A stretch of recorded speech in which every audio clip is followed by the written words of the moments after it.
और अब बात सियासी पतंगबाजी की। 2023 तक किसकी पतंग हवा में टिकेगी, कहने को तो बीजेपी और कांग्रेस ही मुख्य पतंगबाज हैं, लेकिन आरएलपी, आम आदमी पार्टी और अन्य क्षेत्रीय दल के पतंगबाज भी मैदान में हैं और सब दावा कर रहे हैं आखिर तक उनकी ही पतंग हवा में टिकेगी। ये रिपोर्ट देखिए। किसकी पतंग हवा में कटेगी, किसकी पतंग हवा में टिकेगी, सबसे बड़ा पतंगबाज बनेगा कौन?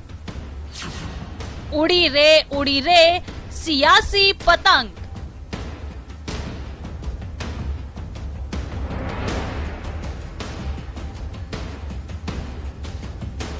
साल चुनावी है, संक्रांति है तो सियासी पतंगबाजी भी है।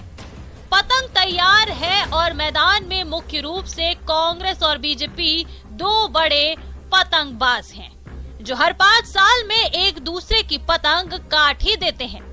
ऐसे में पिछले 4 साल से जिस कांग्रेस की पतंग सत्ता के आसमान में लहरा रही है, उसे काटने का दावा इस बार बीजेपी का है।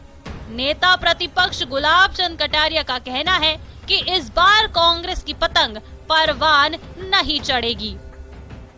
मेरे हिसाब से तो इनके द्वारा तो अब पतंग नहीं चढ़ सकती, ये तो मैं गारंटी से कह सकता हूँ। लोकतंत्र की मेरे अनुभव के आधार पर कह सकता हूँ कि इनमें वोट कैप्चरिंग पावर नहीं है, जोड़ तोड़ का पावर है। किसको अपने साथ लगाए रखना, किसे गुड़ देना, किसको कहाँ चिपकाना, ये तो कला जरूर आ सकती है, पर वोट कैप्चरिंग ताकत इनकी नहीं है। जब 156 आए थे ये 98 में, तो बाद में ये खाली 56 रह गए थे। बीजेपी के इस दावे पर कांग्रेस ने पलटवार किया है। कांग्रेस का कहना है बीजेपी के मांझे में 10 से 15 गांठें पड़ी हुई हैं। गांठ लगा हुआ है, मांझा कभी किसी की पतंग नहीं काट सकता है। उनकी खुद की तो जोड़ लो, पहले गांठें पड़ी हुई हैं, 10-15 गांठें पड़ गई उनके मांझिए में। वो और जिसके गांठ पड़ जाती है ना मांझिए में, वो कभी भी पतंग दूसरे की पतंग नहीं काट सकता, उसकी खुद की कटती है। सुना आपने कि गांठ देने के बाद में ऊपर जब चली जाती है तो इनके 8-10 गांठें हैं। ओम बिरला जी के लिए किस प्रकार के शब्दों का प्रयोग गजेंद्र सिंह जी ने किया, आप देख सकते हैं। किस प्रकार सतीश पूनिया जी के लिए जो कटारिया जी कर रहे हैं, वो आप देख रहे हैं। तो इनमें जो निराशा का भाव, हताशा का भाव, एक दूसरे की टांग खिंचाई, एक दूसरे को पटकनी देने का जो सिलसिला चला हुआ है, तो ये जनता सब इनका नौटंकी देख रही है। फिलहाल इतना ही, मुझे दीजिए इजाजत, नमस्कार।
का सबसे ज्यादा भरोसेमंद कार्यक्रम ये देश है हमारा।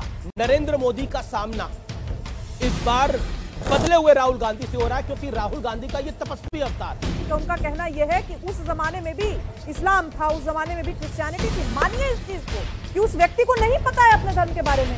यही तो दुर्योधन भी कहता था कि मैं तो कभी सत्ता से हटूंगा ही नहीं, मेरा तो कब्जा सत्ता में सदा के लिए है। यही तो रावण भी कहता था। अभी इनसे मैं पूछ लूं कि इनके लिए कुरान बड़ी है कि संविधान बड़ा है? अभी जी जवाब नहीं आया। जी जी जी जवाब नहीं आया। जवाब दे दीजिए। मुंह बंद करिए इनका। अरे मुंह बंद करिए ना इनका।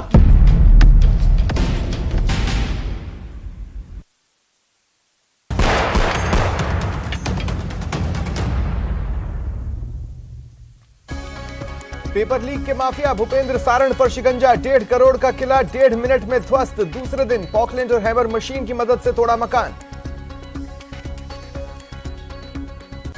राजसमंद में रफ्तार का कहर। बेकाबू बस ने 3 कारों को मारी टक्कर। 2 बिजली के पोल भी तोड़े। बस का ब्रेक फेल होने के कारण हुआ हादसा। झुंझुनू में चोरों ने रिटायर्ड फौजी के घर को बनाया निशाना। 35 लाख के जेवरात लेकर फरार। पुलिस चोरों की तलाश में जुटी। झुंझुनू में पतंगबाजी करना पड़ा भारी। छत से ट्रांसफार्मर पर गिरा युवक, गंभीर हालत में जयपुर रेफर।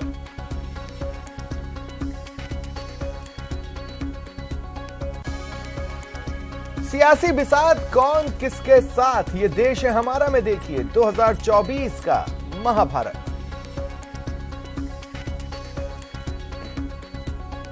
कैसे भी करके ये नरेंद्र दामोदर दास मोदी एक बार 24 में उतर जाए, फिर हम निपटा देंगे सब कुछ। इसके लिए तो मदद मांगने के लिए सलमान खुर्शीद पाकिस्तान भी चले गए थे। फारूक अब्दुल्ला ने चीन की मदद मांग ली। जब आप महाभारत और कुरुक्षेत्र लेके आएंगे तो कौरव पांडव तो आएंगे ही। अब बदतमीजी नहीं, चुप रहिए आप। आपके कहने पर चुप हो जाऊंगी। अरे चुप हो जाइए। क्यों चुप हो जाऊंगी आप? मौलवी हैं, फतवा जारी करेंगे मेरे खिलाफ। कौन करता है? आपने क्यों बोला कि चुप रहो?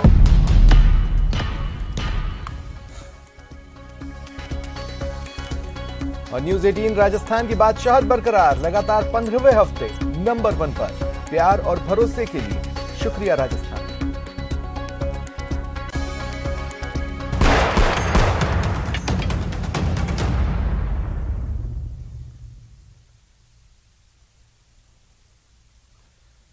स्वागत है आप सभी का। आपके साथ मैं हूं स्वप्निल। इस वक्त कुछ लाइव तस्वीरें मिल रही हैं जयपुर से।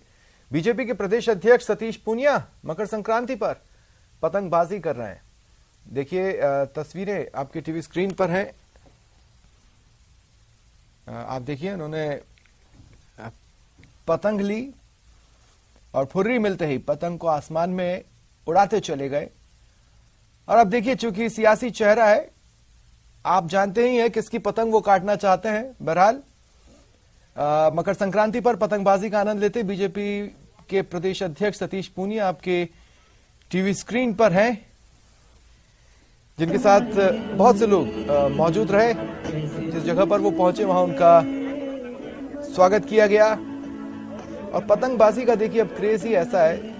आप जानते हैं आप बचपन की बहुत सी यादें पतंगबाजी से आपकी भी जुड़ी हुई हैं। ऐसे में जब राजनेता भी पतंग देखते हैं या पतंग उड़ाने का अवसर आता है तो अपने बचपन में खो जाते हैं और पतंगबाजी का क्रेज उन पर हावी हो जाता है। और एक बार फिर वो ये देखने के लिए मैदान में उतर जाते हैं कि आज भी अगर पतंग उड़ाने का मौका मिले तो हम कैसा करेंगे। देखिए सतीश पूनिया पतंग उड़ाते हुए।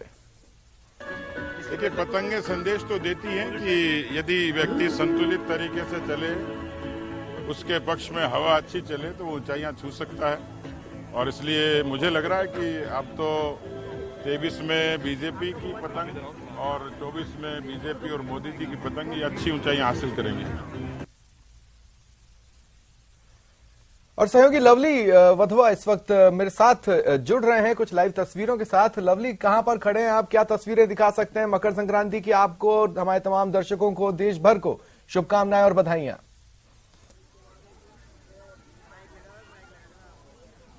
देखिए, बिल्कुल दर्शकों को जयपुर शहर की पतंगबाजी दिखाते हैं जो पूरे देश विश्व के अंदर मशहूर है। ये पहले आम जन की पतंगबाजी को देखिए आप। जयपुर में जहां जहां आपकी नजर जाएगी, ये परकोटे का नजारा है, वहां आपको पतंग उड़ती हुई नजर आएगी और पतंग उड़ाने वाले, पतंग के दीवाने जो है, मकर संक्रांति के दीवाने, वो आपको नजर आएंगे। और यहीं पर पतंग उड़ाने के लिए पहुंचे हैं बीजेपी के जो प्रदेश अध्यक्ष हैं डॉक्टर सतीश पूनिया। उन्होंने अपनी पतंग जो है वो एक मजबूत मांझे से उड़ाने की कोशिश की है।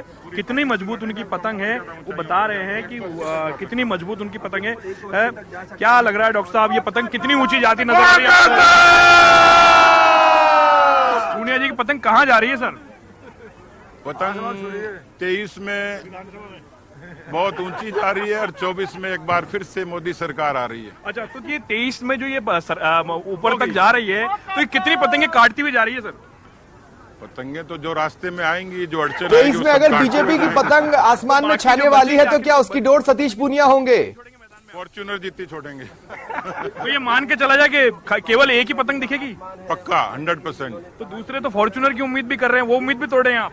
नहीं, फॉर्च्यूनर तक मेहरबानी रखेंगे। अच्छा, ये बताइए, कांग्रेस वाले भी अपनी पतंग उड़ा रहे हैं, वो भी बड़े बड़े दावे कर रहे हैं, तो क्या उनके दावों में आपको कितना दम नजर आ रहा है? क्योंकि आपकी पतंग लगातार ऊंची जा रही है। उनका दम फूल गया, उनके दावों में दम नहीं है, क्योंकि न उनके मांझे में दम है, न उनकी पतंग में दम है, न उनके इरादों में दम है, न उनकी दिशा है, न दशा है, न नीति है। और इसलिए जब दिशाहीन होते हैं तो ऐसी पतंगे लक्ष्य तक पहुंचती नहीं है। तो डॉक्टर साहब, ये पतंग का जो मांझा है, क्या ये चाइनीज मांझा है या देशी मांझा? नहीं, ये बिल्कुल बरेली का है, एकदम शुद्ध। तो इसी वजह से इसकी बाकी पतंगे कटती जा रही है? बिल्कुल पक्का। तो ऐसा तो नहीं है कि इस राह में अपने ही कोई आपकी पतंग उड़ाने की तैयारी में हो? उड़ाएंगे, आएंगे राह में, जो आएंगे मुकाबला करेंगे। अच्छा, कांग्रेस के तो कुछ मंत्री कह रहे हैं कि मैं बीजेपी और कांग्रेस दोनों को चुभ रहा हूँ, अपने लोगों को भी चुभ रहा हूँ, तो उनको क्या कहना चाहेंगे आप? नहीं, बीजेपी के तो क्यों चुभेंगे, वो अपने घर में देखें उनके लोगों में क्यों चुभ रहे हैं। और ये असुरक्षा तो मुख्यमंत्री जी खुद को है कि उनको भी लगता है कि वो भी कहीं चुभ रहे हैं, वो किसी को चुभो रहे हैं। कांग्रेस कह रही है कि बीजेपी में जो लोग आज पतंग उड़ा रहे हैं उन्हें चीफ मिनिस्टर की कुर्सी नजर आ रही है। 12 लोग एक साथ पतंग उड़ा रहे हैं, तो क्या माना जाए, ये 12 लोगों में से कौन मुख्यमंत्री बनेगा? कौन, क्या मान के चला जाए, किसके चेहरे की पतंग होगी इस बार? पहले वो ये कहते थे कि बीजेपी में लीडरशिप क्राइसिस है। आज बीजेपी के पास में यदि 12 लोग हैं तो बीजेपी की ताकत है, और सब उनकी तरह न इस्तीफे देते हैं, न बाड़े में बंद होते हैं, न आलाकमान के निर्देशों की अवहेलना करते हैं। इसलिए उनको अपनी फिक्र करनी चाहिए। हम बिल्कुल कंफर्टेबल हैं, 12 हैं तो भी कंफर्टेबल हैं। अजय, पतंग उड़ाने के में जितने कार्यकर्ता आपके साथ है, क्या इनका भी ख्याल रखा जाएगा? 23 में सरकार बनती है, जो चरखी पकड़ेगा। बीजेपी की पतंग की डोर किसके हाथों में रहेगी?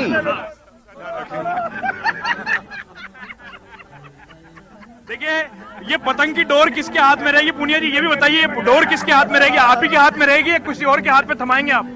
फिलहाल तो मेरे हाथ में ही है। फिलहाल तो देखिए पूनिया जी के हाथ में है, और आप देखिए पतंग ऊंची जा रही है और कार्यकर्ताओं का जोश देखिए। चरखी वाले बयान पर खास मजा आया। अब पूनिया जी की पतंग कट गई है, तो ये देशी मांझे का इफेक्ट माना जाए?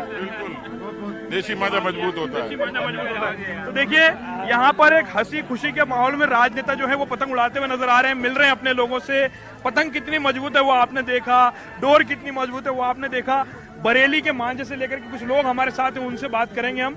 आप बताइए, ये पतंगबाजी का त्योहार किस तरीके से मना रहे हैं आप? मैं पुष्पेंद्र चौधरी कोटा से आया हूँ आज भाई साहब सतीश जी पूनिया के जो यहाँ पे, ताकि ये परकोटे के अंदर बहुत ही अच्छा मकर संक्रांति का उत्सव मनाया जाता है। और आज देखिए आप पूरे जयपुर शहर में जो भी छत आप देखोगे, पूरी छतें भरी हुई है और सब इस मकर संक्रांति का आनंद ले रहे हैं, और इसी तरह आनंद लेना चाहिए। बीजेपी की पतंग कितनी ऊंची जा रही है? बीजेपी की पतंग बहुत ऊंची जाएगी, और अभी सारी पतंगे यहाँ पे काट दी है इन्होंने सतीश जी पूनिया। ध्रुवदास अग्रवाल जी हमारे साथ हैं। सर, सतीश पूनिया तो कह रहे हैं कि उनकी पतंगी जा रही 23 में सबसे ऊपर जा रही है। आप बताइए, शहर के पुराने बाशिंदे आप, ये पतंगे कहाँ जा रही? इन पतंगों का इतिहास बहुत अच्छे से जानते हैं। पतंगे जो है यहाँ, मैं रामेश्वरम की बात कर रहा हूँ। यहाँ से जो हमारे मकान है, इसमें 30 साल से हम लोग यहाँ पर जो है भाई साहब रामदास जी और मोहनदास जी और आज हमारा पूरा परिवार यहाँ हमेशा से, राजनीतिक नेता लोग यहाँ बराबर आए हैं। और मुझे जहाँ तक ख्याल आता है, आडवाणी जी और अटल जी, ये सभी लोग यहाँ आए। भैरू सिंह जी ने तो, और यहाँ पर आकर के ललित जी ने, सबने यहाँ पतंगे उड़ाई है। चलिए, शुक्रिया तमाम बातचीत